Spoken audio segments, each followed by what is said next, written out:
The first cry did not come from a baby. It came from a woman's heart. On Christmas morning, while bells rang across Lagos and soft carols floated from the billionaire's mansion, Zainab Afellay knelt on a cold marble floor, one hand gripping her swollen belly, the other clutching a torn apron, as two security men waited for a single nod from their master to drag her out like dirt. Outside the gate, children laughed, cars passed, and the world celebrated love, unaware that inside the walls, cruelty was about to give birth to a wound that would never heal. Zainab had woken before dawn that day, as she always did. The mansion of Damola Adeyemi glittered like a palace, dressed in gold lights and red ribbons. The smell of fried chicken and spiced rice filled the air, but Zainab's stomach twisted with more than hunger. At 7 months pregnant, her back ached and her feet burned, yet she moved quietly, setting tables, polishing glasses, arranging flowers she could never afford to buy for herself. She wore a faded blue dress under her maid's apron, her dark skin glowing with sweat, her eyes tired but gentle. No one had wished her a Merry Christmas. They really did. Damola Adeyemi arrived late, as usual, stepping out of his black luxury car with a smile that never reached his eyes. He was tall, broad-shouldered, dressed in white and gold, the picture of success. People feared him, admired him, envied him. To many, he was a god of money. To Zainab, he was the man who once spoke softly to her in the kitchen at night, the man who promised protection, the man whose child now kicked inside her womb. She had believed his words because she had never been taught how to doubt men like him. Guests filled the living room, laughing loudly, sipping wine, praising Damola's wealth. His younger brother Colonel moved among them with a sly grin, while his former lover Aisha Bello sat close to him, dressed in expensive red lace, her eyes sharp with judgment. Zainab kept her head down, serving drinks, avoiding eyes, praying her body would not betray her. But fate does not listen to prayers whispered in fear. As she bent to place a tray on the table, a sudden pain shot through her belly. She gasped softly, pressing her hand against herself. Aisha noticed first. Her smile froze. Her eyes dropped to Zainab's stomach, round and undeniable beneath the apron. A silence crept into the room like a snake. "What is that?" Aisha asked, her voice cutting through the music. All eyes turned. Damola followed their gaze. His face hardened. He stood up slowly, every movement controlled, dangerous.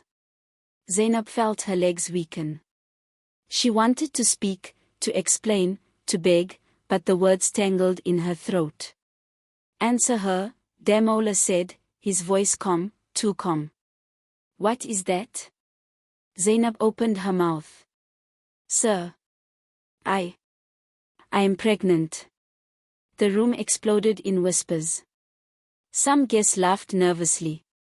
Others stared in shock. Colonel's grin widened. Aisha stood up, her chair scraping the floor. "Pregnant?" Damola repeated, as if tasting poison. "In my house? On Christmas?" Zainab dropped to her knees. "Please, sir. I wanted to tell you. I didn't know how. I swear." "Shut up," he snapped. His eyes burned with rage and shame. "You think you can disgrace me? You think I will accept this filth?" The word hit her harder than a slap. "Filth. I worked for you," she cried softly. "I served you. You promised." "I promised nothing," Damola shouted, shocking even himself. "You are a maid. Know your place." He turned to the guards. "Get her out of my house. Now." Zainab grabbed the edge of his trousers. "Please. I have nowhere to go." "The child." He kicked her hand away. "That child is not mine. Do you hear me? Not mine." The guards lifted her roughly. Her sandals fell off. Her apron tore. As they dragged her toward the door, Christmas music played on, cruel and cheerful. Guests watched, some with pity, most with silence. No one spoke for her. No one stopped it. Outside the gate, the harmattan wind cut through her thin dress. The iron gate slammed shut behind her, loud enough to shake her bones. The mansion lights glowed warmly inside, while she stood barefoot on the dusty road, pregnant, shaking, alone. Zainab took 3 steps before the world spun. Pain tore through her body. She cried out once, then collapsed onto the ground. Cars passed. People stared. No one recognized her as the maid from the mansion. To them, she was just another poor woman on the street, another problem they did not want. Somewhere inside the mansion, laughter rose again. Christmas continued. As Zainab lay there, her hand resting on her belly, tears mixing with dust, a single thought echoed in her mind, heavy and broken. If this is how the world treats the weak, then the world will one day answer for it. And it would. Zainab woke to the smell of smoke and boiling water. For a moment, she thought she was dead and had arrived in a strange, quiet place where pain moved slowly instead of all at once. Her eyes opened to a low ceiling made of rusted zinc, patched with cardboard. Morning light slipped through cracks like thin fingers. Her body ached everywhere, but the sharp pain in her belly had softened into a dull, frightening throb. "You are awake," a voice said gently. She turned her head and saw an old woman squatting beside a small charcoal stove. The woman's face was lined like dry earth, but her eyes were warm. She wore a faded wrapper and a loose headscarf, and her hands moved with calm purpose. Where am I?" Zainab whispered. "My room," the woman replied. "My name is Mama Saad. I found you near the big road last night. You fainted like a fallen leaf." Zainab tried to sit up and cried out. Mama Saad quickly pressed her down. "Easy, my child. You are carrying life. You must not fight your body." The memory rushed back like floodwater. The mansion. The guests. The Mola's voice. The gate closing. Zainab covered her face and began to sob, deep, shaking cries that seemed to come from her bones. Mama Saad did not rush her. She let the tears fall until they slowed, then she handed her a cup of warm water. "You are safe here," the old woman said. "Not rich, but safe." Zainab drank slowly. The room was small, just one bed, a wooden table, and a corner where Mama Saad slept on a mat. Outside, Zainab could hear children arguing, a radio playing, and the sound of people waking up to another hard day. This was Ibadan, she later learned, a crowded middle-class area where hope and struggle lived side by side. As the morning grew brighter, Mama Saad cooked thin pap and urged Zainab to eat. Zainab's hands trembled as she held the bowl. She had not eaten properly since the day before Christmas. With every spoon, shame burned inside her chest. "I have nothing," Zainab said quietly. "No money. No family here." Mama Saad shrugged. "Many of us started with nothing. You are not special in suffering, my child." The words were simple, but they settled in Zainab's heart. She told her story slowly, leaving out names at first, then letting them spill. How she came to Lagos from a small town near Ilorin after her parents died. How she worked as a cleaner, then a cook, then finally as a maid in a rich man's house. How the nights were long and lonely. How the billionaire spoke kindly when no one was watching. How she believed him because believing felt better than emptiness. Mama Saad listened without surprise. "Men with power," she said, stirring her pot, "often forget that words can plant seeds. Seeds grow." Days passed. Zainab stayed in Mama Saada's room, sleeping, resting, feeling her strength return slowly. But the world outside did not wait. Food cost money. Rent was due. Mama Sod sold roasted corn by the roadside, but her earnings were small. Neighbors began to notice Zainab. They noticed her swollen belly. They whispered. Some were kind, offering greetings. Others stared with sharp eyes. Another girl who followed money, one woman muttered loudly. Zainab kept her head down. Each word felt like a stone thrown at her back. At night, she lay awake, listening to the city breathe, her hand on her stomach, counting the kicks of the child inside her. She remembered Damola's mansion in her dreams. The shine. The cold floors. The way he looked at her like she was nothing. She told herself not to hate him, but bitterness crept in like a thief. She wondered if he slept well. If he remembered her face. If Christmas meant anything to him now. One afternoon, hunger pushed Zainab to stand. I cannot stay and eat your food without working, she told Mama Sod. Mama Sod studied her for a long moment. Strength is good, she said. But pride can kill faster than hunger. Still, she allowed Zainab to help. Zainab began walking with Mama Sod to the roadside, selling sachet water and roasted corn. The sun was harsh. Her feet swelled. Sometimes men laughed at her. Sometimes women shook their heads in pity. One boy asked innocently, Auntie, where is your husband? Zainab smiled weakly. God knows. Each night, she returned exhausted, her body screaming. She washed her clothes by hand. She whispered prayers she was not sure anyone heard. Yet slowly, something changed. She did not beg. She did not steal. She stood.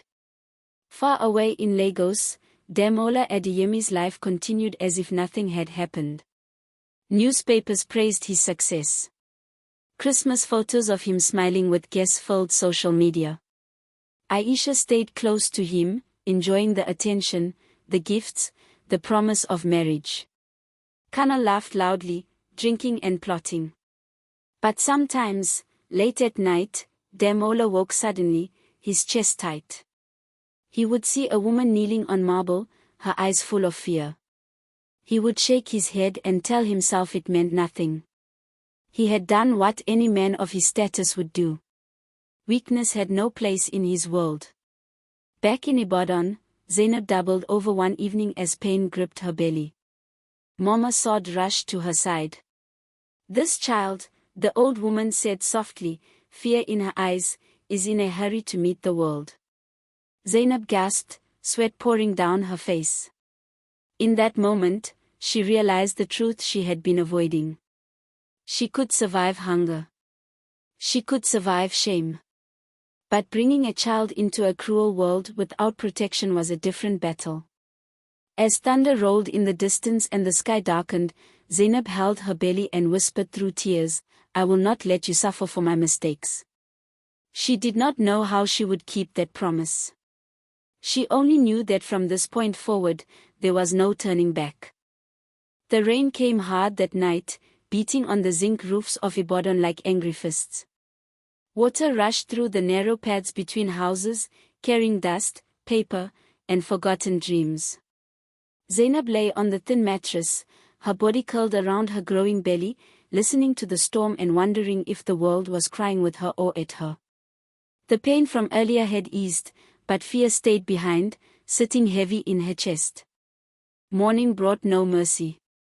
The sky cleared, but the heat returned stronger, pressing down on everyone. Mama Sod woke before dawn to prepare her corn. Zainab followed her outside, moving slowly. People greeted them with nods. Others looked away. Life continued, careless and loud. As days turned into weeks, Zainab learned the rhythm of survival. She knew which streets were kind and which ones were cruel. She learned how to smile when insulted and how to swallow tears before they showed. Sometimes, a woman would press an extra coin into her hand. Sometimes, a man would offer advice wrapped in mockery. She accepted what she could and ignored the rest. In Lagos, Demola Adeyemi's face stared from billboards and newspapers. His company announced a new deal. His name was spoken with respect in offices and fear in markets. To the world, he was rising higher. At home, his house felt larger and colder. He returned late, his steps echoing through halls that once smelled of Zainab's cooking. He told himself he did not miss her. He told himself he had done nothing wrong. Aisha Bello moved in like she belonged there. She chose curtains, ordered staff around, laughed loudly. She wore beauty like armor and spoke of marriage openly. Yet, in private, she questioned Demola again and again. "That girl," she said one evening, "you are sure the child is not yours?" Demola's jaw tightened. "I said it is not." Aisha watched him carefully. She saw the way his eyes avoided hers. She smiled thinly. Secrets, she knew, always cost money. Back in Ibadan, Mama Saad fell ill. Her cough worsened, and she could not sit by the roadside for long. The little money they made disappeared into medicine and food. Zainab felt panic rise. She could not rest anymore. She had to do more. One afternoon, she walked to a busy junction alone and began selling sachet water by herself. The sun burned her skin. Her feet ached. A group of young men laughed as they passed. "Pregnant woman selling water," one said. "Where is the rich father?" Zainab kept her eyes forward. Her silence made them laugh harder. When the day ended, she counted her money. It was barely enough. That night, Mama Saad held her hand. "The world is testing you," the old woman said. "Do not let it turn your heart to stone." But the world was not done testing. A landlord came, banging on the door. 2 months' rent, he shouted. "No story." Mama Saad pleaded. Zainab offered to work for him. He laughed and walked away. The door slammed shut, leaving fear behind. As Zainab sat outside later, a memory returned uninvited. Demola's voice, low and gentle, promising safety. She wondered how a man could change so quickly. Or maybe he had never changed at all. Far away, in a glass office in Lagos, Colonel Adeyemi leaned back in his chair, smiling. He had always lived in his brother's shadow. Demola had the power, the respect, the wealth. Colonel had only patience and greed. Now, he saw cracks forming. He whispered into a phone, making plans, moving money, bending rules. He smiled wider.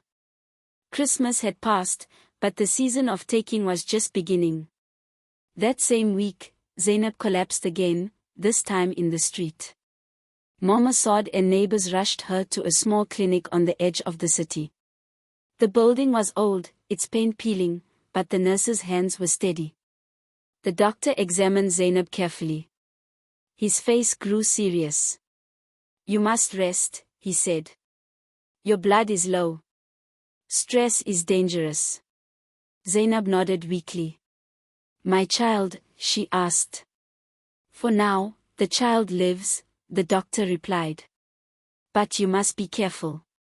On the way home, Mama Saad sold her last piece of jewelry to pay the bill. Zainab cried silently, ashamed and grateful at the same time. She felt the weight of every choice pressing down on her. That night, as she lay awake, a strange calm settled over her. She placed both hands on her belly and spoke softly. "We will not beg forever," she whispered. "I promise." In Lagos, Demola stared at the city lights from his balcony. For the first time, the height of his building made him feel small. He poured a drink but did not touch it. Somewhere deep inside, a voice he had ignored for years began to speak. He pushed it down. Neither of them knew that fate had already started moving its pieces, slow and silent, toward a meeting that would cost more than money. The road to Osun was narrow and broken, cutting through fields and small villages where time moved slower and people greeted the sun like an old friend. Zainab lay in the back of a borrowed bus, her body burning with fever, her hands clutching her belly as another wave of pain rose without warning. Mama Saad sat beside her, whispering prayers, her voice trembling. They had left Ibadan before dawn, hoping to reach a rural clinic known for helping women who could not pay much. Zainab's time had come too early. By the time they arrived, the sky was pale and quiet. The clinic stood alone, its white paint faded, its windows open to let in air. Inside, the smell of medicine mixed with dust. A young nurse helped Zainab onto a narrow bed. Her face was calm, but her eyes showed concern. Hours passed in cries, sweat, and fear. Zainab's screams filled the room, raw and helpless. Mama Saad held her hand tightly, feeling each shake, each breath. Outside, chickens clucked and a goat bleated, unaware that a life balanced on the edge of darkness inside the building. When the baby finally came, it was not with a strong cry, but with a thin, weak sound, like a question whispered into the world. The nurse lifted the child carefully. It was a boy. Small. Fragile. His skin was lighter than Zainab's, his eyes closed, his chest rising unevenly. Zainab reached out. "My child," she whispered, tears sliding down her temples. The doctor came in, older, with tired eyes. He examined the baby, then Zainab. His face tightened. He asked the nurse to step outside.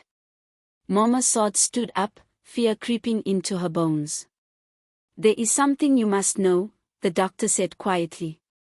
Zainab's heart raced. "Is he alive?" "Yes," the doctor replied. "But he is special." The word hung in the air, heavy. The doctor explained slowly, choosing simple words. The child had a rare blood condition. His blood type was uncommon. Without care, his life would be difficult. With care, he could live. But treatment was expensive, and donors were few. Mama Saad covered her mouth. Zainab felt the room spin. "There is more," the doctor added, his voice lower. "The father's blood, it matches perfectly. This child's condition makes that clear." Zainab closed her eyes. She did not need the doctor to say the name. Damola Adeyemi. The truth she had carried alone now had a voice. Mama Saad understood at once. Her face hardened with both anger and sorrow. "Do not tell anyone," Mama Saad said quickly. "Not yet." The doctor nodded. "It is your choice." Zainab held her son against her chest. His tiny fingers wrapped around hers. In that moment, love and fear became one. She had given birth to life, and with it, to a truth powerful enough to destroy or save. Far away in Lagos, Demola's world began to crack. Colonel's plans unfolded quietly. Money disappeared from accounts. Contracts failed. A government inquiry opened like a wound. Damola moved from meeting to meeting, his voice sharp, his patience thin. He blamed workers, partners, anyone but himself. Aisha watched closely. When gifts stopped coming as freely, her smiles faded. When rumors of trouble spread, she began to ask questions about ownership, about names on papers. Damola brushed her off, but distrust grew between them like mold in a dark room. One evening, Damola collapsed during a meeting. Pain crushed his chest. His vision blurred. He woke in a hospital bed, machines humming softly. The doctor spoke of stress, of his heart, of rest. Damola laughed bitterly. Rest had never made him rich. In Osun, Zainab recovered slowly. She named her son Sami. The villagers whispered, but some offered help. Mama Saad became both grandmother and guard, shielding Zainab from questions. They stayed in a small room near the clinic. Zainab worked when she could, washing clothes, cooking, saving every coin for medicine. At night, she stared at Sammy's sleeping face, wondering how fate could be so cruel and so clear at the same time. The man who denied them was the one person who could save her child. She remembered the marble floor, the gate, the cold words. Her heart burned, but she did not let hate take root. Instead, she made a promise. She would protect her son, even if it meant carrying the truth alone forever. In Lagos, Damola stood by his office window, looking down at the city he once controlled. His phone buzzed with bad news. His reflection in the glass looked older, weaker. For the first time, fear crept into his world, silent but strong. Neither mother nor father knew it yet, but their lives were now tied by blood, by pride, and by a child whose existence would soon demand a price no amount of money could easily pay. The city of Lagos no longer bowed to Damola Adeyemi the way it once did. The roads were the same, the tall buildings still stood, but something invisible had shifted. Doors opened slower. Smiles came with questions. Respect now asked for proof. In boardrooms where his voice once ended arguments, people now checked their phones while he spoke. Money still sat in his accounts, but trust had begun to leave. Kano watched it all with quiet joy. He moved like a shadow, speaking softly to partners, feeding secrets to investigators, signing papers Damola had once ignored. Every mistake of the past returned with interest. The government inquiry deepened. Accounts were frozen. Headlines changed their tone. The billionaire was no longer untouchable. Aisha Bello did not wait for the fall to complete. She packed her bags one morning without tears. "I did not sign up for shame," she said coldly. "Call me when you are powerful again." Her heels clicked across the marble floor as she left, the same floor where Zainab had once knelt. Damola stood still, unable to speak. Silence filled the house, thick and accusing. His health worsened. The pain in his chest returned more often. His hands shook sometimes when he tried to hold a glass. Pride kept him from rest. Fear kept him awake. At night, he dreamed of gates closing and a woman's eyes staring at him, not begging, just watching. Far away, life moved differently for Zainab. Osun was quieter than Ibadan, slower than Lagos. Here, the sun rose gently, and people greeted one another by name. Zainab learned to breathe again. She worked in a small food place, washing plates, cooking soup, earning little but honest money. Mama Saud stayed by her side, growing weaker but still strong in spirit. Sammy grew slowly. He smiled late. He cried softly. His body was fragile, but his eyes were bright, curious. Each visit to the clinic brought fear and hope together. The doctor reminded Zainab again and again about the blood condition. Treatment would soon be needed. Without it, the child's future was uncertain. Zainab counted money at night, her fingers moving over coins like prayers. She sold her clothes. She skipped meals. Still, it was not enough. One evening, Mama Saud spoke what Zainab feared most. "The truth cannot hide forever," she said gently. "That man, he may be cruel, but his blood can save this child." Zainab shook her head. "I will not beg him." "Sometimes," Mama Saud replied, "pride is heavier than hunger." Zainab said nothing. She watched Sammy sleep, his chest rising and falling like a fragile promise. The memory of Christmas returned, sharp and bright. The rejection.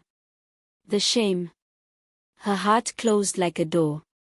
Fate did not wait for her decision. Sammy fell ill suddenly. Fever burned his small body. His breathing became fast and shallow. Zainab screamed for help. They rushed him to a bigger hospital in Ibadan, then were referred again, this time to a teaching hospital in Lagos. The same city that had thrown her out now called her back, not as a maid, but as a desperate mother. The journey was long. The roads were rough. Zainab held Sammy close, whispering his name over and over. Mama Soda's breathing was weak beside her, but her hand never left Zainab's arm. At the hospital in Lagos, white walls swallowed sound. Doctors moved fast. Papers were signed. Blood was taken. Words like urgent and critical filled the air. Zainab felt small again, like she had on the marble floor, but this time she did not kneel. She stood, shaking but standing. That same hospital received another patient that night. Damola Adeyemi arrived in an ambulance, pale and sweating, clutching his chest. His heart had failed him again, harder this time. Doctors rushed him into a private room. Machines beeped. A specialist spoke of surgery, of blood, of donors. Damola laughed weakly.